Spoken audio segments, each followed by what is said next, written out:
नमस्कार,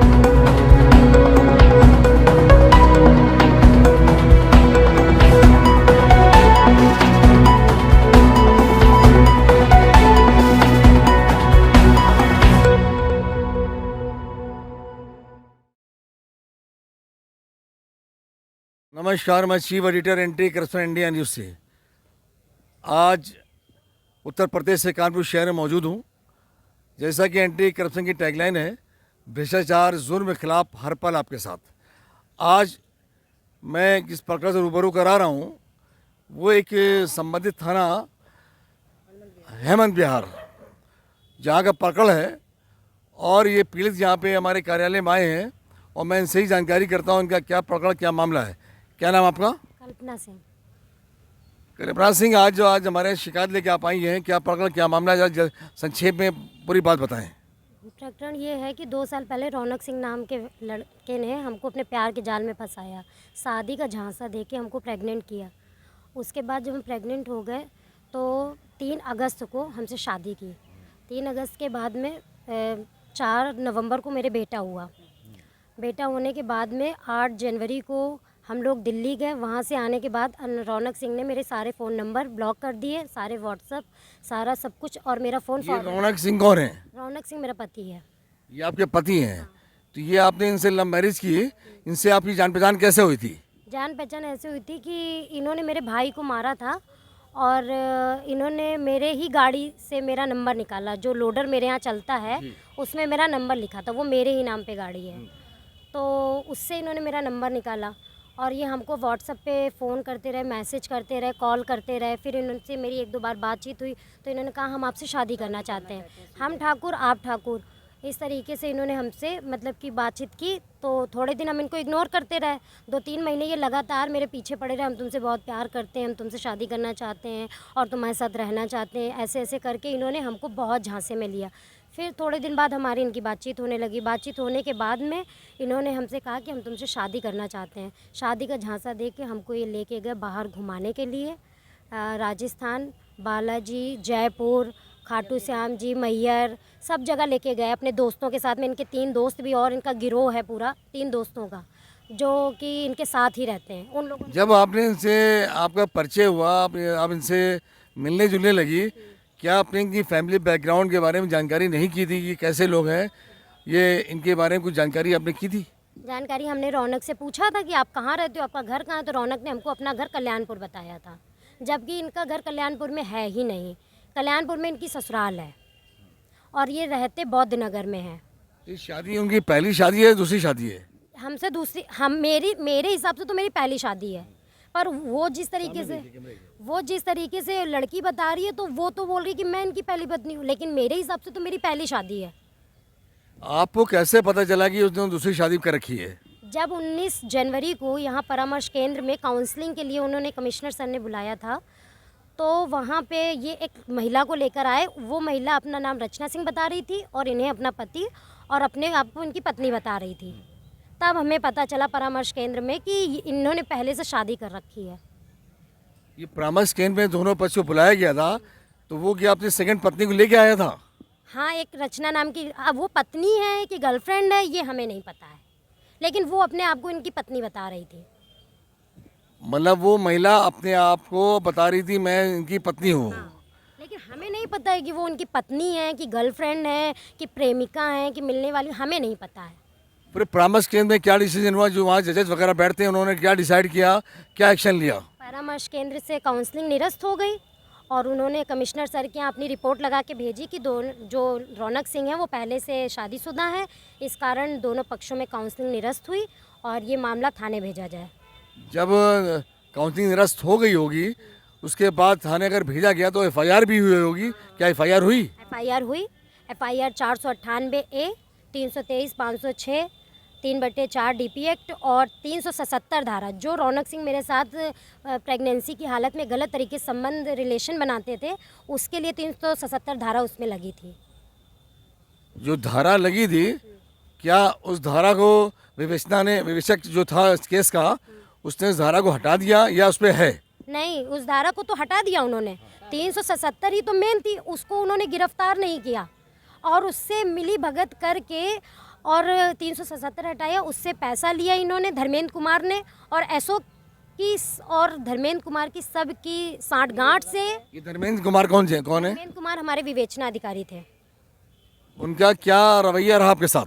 हमें थाने बुलाते थे, मेरे साथ बदतमीजी करते थे। तुम शादी से पहले इनके साथ क्यों गई, तुमने बच्चा क्यों पैदा किया, और तुम्हें पता करना चाहिए, वो अभी 3-4 शादियां और करेगा, वो पैसे वाला है, वो तो ऐसी कई लड़कियों को फंसाए हुए है। ये धर्मेंद्र कुमार का स्टेटमेंट था जब हमें थाने में बुलाते थे। जब हम उनसे ये कहते थे कि सर मेरे बच्चे का साथ न्याय कीजिए, मेरे साथ गलत हुआ है, तो वो इस तरीके से उन लोगों के सामने हमको धमकाते थे, डराते थे कि अब तुम्हारा कुछ नहीं हो सकता है, तुम उसको भूल जाओ, और ये सब कुछ नहीं होता है पति पत्नी के, वो तो अभी 3-4 शादियाँ और करेगा, उसके पास पैसा है, पावर है, वो सत्ता में है, ऐसे बोल रहे थे धर्मेंद्र कुमार। ये देखिए योगी सरकार का हाल। जिस तरह योगी सरकार कहती है कि महिला डेस्क थाने में लगा रखी है, महिलाओं को न्याय मिल रहा है, तो जिस तरह न्याय मिल रहा है वो आपके सामने है। किस तरह महिला अपनी बात को बता रही है, और मैं इनकी बात को आगे पहुंचाऊंगा यहाँ के आला अधिकारियों को, क्योंकि यहाँ के जो इनके केस के विवेचक हैं उनकी गतिविधियाँ इस तरह महसूस लग रही हैं, उनकी भूमिका भी संदिग्ध है। वो उस पद से मिलकर इनको न्याय ना दिलाकर उल्टा इनके खिलाफ ही कार्रवाई करने का प्रयास कर रहे हैं। और आप क्या बताने चाहेंगे उनके बारे में? किसके बारे में? ये इनके जो विवेचक आपके हैं, आप इनसे संतुष्ट हैं कि नहीं है? नहीं, हम संतुष्ट नहीं हैं। हम ये चाहते हैं कि मेरी मुकदमे की जांच फिर से कराई जाए, किसी महिला प्रभारी से कराई जाए, जो महिला थाना अध्यक्ष हों उनसे कराई जाए। और मेरे साथ जो 11 तारीख को ये रेप का विवेचना चलने के दौरान ही पुलिस की संरक्षण में रौनक सिंह और उसके 3 साथियों ने 11 तारीख को मेरे घर में घुस के कट्टा के साथ में यूपी 78 FD 0008 गाड़ी से मेरे घर आए और हमको जबरन मेरे भाई को मारा, मेरे बाल नोच नोच के मारे, मेरे बच्चे को मारने की धमकी दिया। इस वजह से हम डरने की, मेरा बच्चा ना मर जाए, इस वजह से हम उसके साथ चले गए। वहाँ वेलकम होटल में ले जाके मेरे साथ इन्होंने अपने 3 साथियों के साथ मिल के गैंग रेप किया। उसकी घटना की जानकारी हमने हनुमान बिहार थाने को जब दी तो थाना इंचार्ज ने ये बोला कि ये घटना मेरे थाना क्षेत्र के अंतर्गत नहीं आती। अभिलाष मिश्रा जी ने ये बोली। मैं 151 में इसका चालान करूँगा, लेकिन मैं ये मुकदमा नहीं लिखूँगा। तो क्या वो गैंग रेप की आपने कंप्लेन की, क्या वो आपके पति जिन्होंने गैंग रेप कराया अपने साथियों के साथ, क्या वो अरेस्ट हुए? नहीं अरेस्ट हुए, नहीं अरेस्ट हुआ।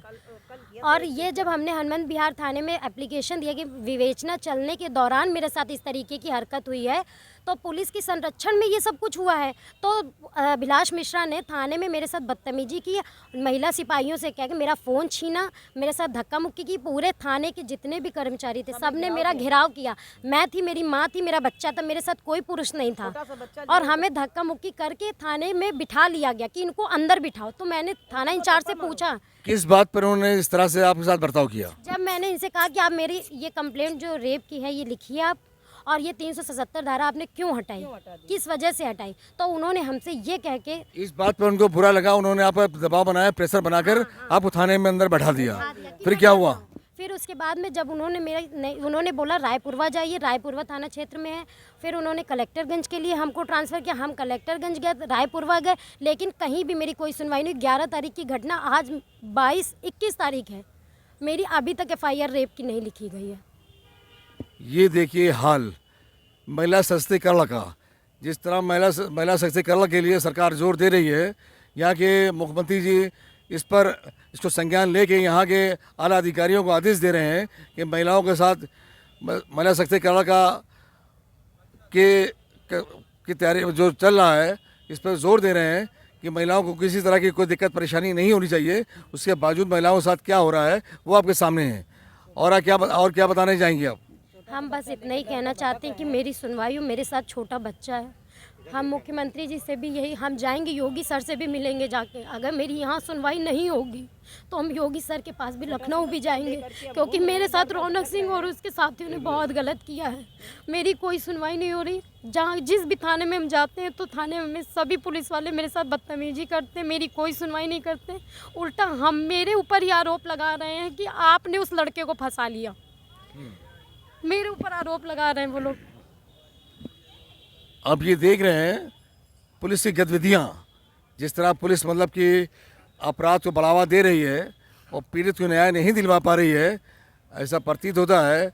कमिश्नरेट हो जाने के बाद से जिस तरह से शिकायतें बढ़ी हैं, और यहाँ पे मैं देख रहा हूँ हर थाने में लाइन लगी है पीड़ित की, लेकिन इनको न्याय नहीं मिल रहा है। इसको मैं यहाँ के मुख्यमंत्री योगी आदित्यनाथ जी को भी अवगत कराएंगे और इस प्रकरण को मैं आगे बढ़ाऊंगा और यहाँ के आला अधिकारियों को अवगत कराने के बाद मैं इस पर कार्रवाई भी कराऊंगा। और मैं देख रहा हूँ एक महिला भी यहाँ खड़ी, मैं इनसे ही पूछता हूँ ये कौन है, क्या है, आपका क्या नाम है? मधु सिंह। आप ये पीड़ित कौन है? ये मेरी बेटी है, मैं इनकी माँ हूँ, ये मेरा नाती है। ये आप ये बताइए कि आप ये आपकी बेटी के साथ जो ये हादसा हुआ है, ट्रेजेडी जो हुई है, इस पर आपने क्या कार्रवाई कराई है? कार्रवाई का थाने गए सर, उन्होंने वहाँ पे हम लोगों को घेराव कर लिया। छोटे से बच्चे को लिए थे हम, 2 महीने का बच्चा, उसके साथ वो धक्का मुक्की करके बोल रहा है, ऐसो बोल रहा है कि इनको अंदर बिठाओ। ये यहाँ हमने कहा भी कि हम अपनी शिकायत दर्ज कराने आए हैं सर, हमने कौन सा गुनाह किया है, हमें क्यों अंदर बिठा रहे हो? तो बोल रहे हैं तुम लोग जोर से बोल रही हो क्यों? हमने कहा सर आप मेरी बात नहीं सुन रहे हैं तो हमें बोलना ही पड़ेगा, हम बच्चे को लिए हुए हैं, मेरे साथ धक्का मुक्की कर, बोले 2 थप्पड़ इसके लगाओ और अंदर बिठाओ इसको। तब हमने कहा हम अभी प्रेस बुलाते हैं, मीडिया बुलाएंगे हमको, मेरे साथ बदतमीजी तुम लोग कर रहे हैं, हम थाने में धरना देंगे।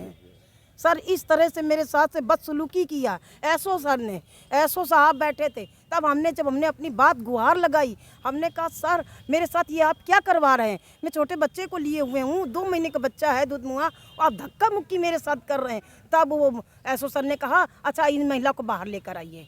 जब हम नहीं चुप हुए तब आपके साथ इस तरह से जो गतिविधियाँ हुई थाने के अंदर, क्या इसकी शिकायत यहाँ के आला अधिकारी, यहाँ के कमिश्नर से आपने की? सर एसओ सर ने ही कहा था कि आप जाइए, जहां आपको जाना है आप जा सकते हैं, स्वतंत्र हैं। जहां आप मीडिया में जाइए, कहीं भी जाइए, मेरा कुछ नहीं कर पाएंगे, हम नियम से ही काम करेंगे। हमने 377 हटाई है, हमने जांच करके हटाई है, ये बोल रहे हैं। देखिए जिस तरह गतिविधियाँ थानेदार किए हैं, जिस तरह से ये परेशान हो गए यहाँ से आज आई हैं कमिश्नर ऑफिस में और कमिश्नर साहब को अवगत करा रही हैं अपने प्रकरण को। अब मैं इनकी बात को आगे यहाँ के आला अधिकारी को और यहाँ के मुख्यमंत्री को अवगत कराऊंगा। अब अगली अपडेट में किसी नए प्रकरण से अवगत कराएंगे। तब तक के लिए राष्ट्रीय अंतर्राष्ट्रीय खबरों से बने रहिए एंटी करप्शन इंडिया न्यूज़ के साथ। मैं chief editor Athar Hussain anti corruption से, साथ में कैमरामैन हरिमन चौरसिया। नमस्कार, जय हिंद। सब्सक्राइब करें हमारे YouTube चैनल को और बने रहें हमारे साथ।